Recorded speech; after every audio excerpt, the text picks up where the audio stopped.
Welcome to ജെലീസ് kitchen. ഇത് ഞാൻ തയ്യാറാക്കാൻ പോണത് വെളുത്തുള്ളി കൊണ്ടുള്ളൊരു അച്ചാറാണ്. അതിനുവേണ്ടി ഞാനിവിടെ എടുത്തിരിക്കുന്നത് 100 ഗ്രാം വെളുത്തുള്ളി തൊലി കളഞ്ഞ് എടുത്തിട്ടുണ്ട്. ഒരു ഇതള് കറിവേപ്പില, 1.5 ടീസ്പൂൺ കാശ്മീരി ചില്ലി, 1/2 ടീസ്പൂൺ മഞ്ഞൾപ്പൊടി, 1 ടീസ്പൂൺ ഉപ്പ്, 4 പച്ചമുളക് വട്ടത്തിൽ അരിഞ്ഞത്, ഇഞ്ചി ചെറുതായി അരിഞ്ഞത്, 1/2 ടീസ്പൂൺ ഉലുവപ്പൊടി, ഉലുവ വറുത്ത് പൊടിച്ച പൊടിയാണ്, 1 ടീസ്പൂൺ കായപ്പൊടി. ചട്ടി ചൂടായി വെളിച്ചെണ്ണ ഒരു 4 ടേബിൾ സ്പൂൺ വെളിച്ചെണ്ണ അതിലേക്ക് ഒഴിച്ചു കൊടുത്തു.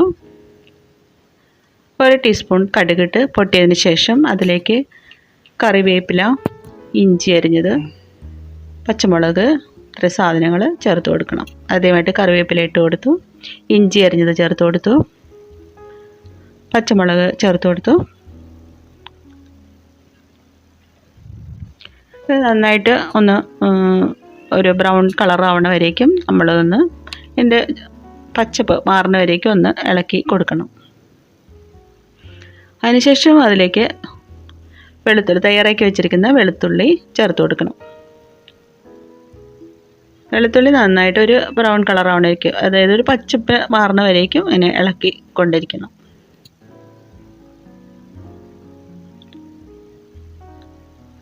അതിനുശേഷം ഇതിലേക്ക് നമ്മൾ ഇൻഗ്രീഡിയൻസ് ആയിട്ടുള്ള 1/2 ടീസ്പൂൺ ഉപ്പ്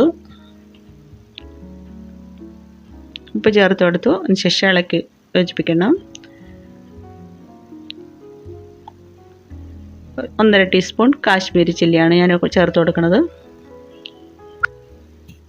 1/2 ടീസ്പൂൺ മഞ്ഞൾപ്പൊടി,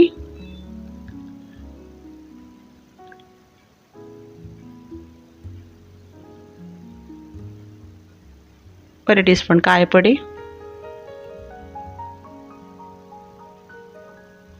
1/2 ടീസ്പൂൺ ഉലുവ പൊടിച്ചത്. ഇത്ര സാധനങ്ങൾ ചേർത്ത് നന്നായിട്ട് ഇളക്കി യോജിപ്പിച്ചതിന് ശേഷം ഇതിലേക്ക് ഒരു 2 ടേബിൾ സ്പൂൺ ചൊറുക്ക ചേർത്ത് നന്നായിട്ട് ഇളക്കി യോജിപ്പിക്കണം.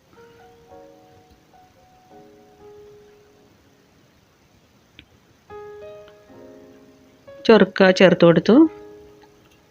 നന്നായിട്ട് തിളച്ചൊന്ന് പാകമായിട്ട് വരണം. അതുവരേക്കും ഇങ്ങനെ സ്റ്റൗവിൽ തന്നെ ഇരിക്കുന്നു. അപ്പോൾ നമ്മുടെ വെളുത്തുള്ളി അച്ചാർ തയ്യാറായി.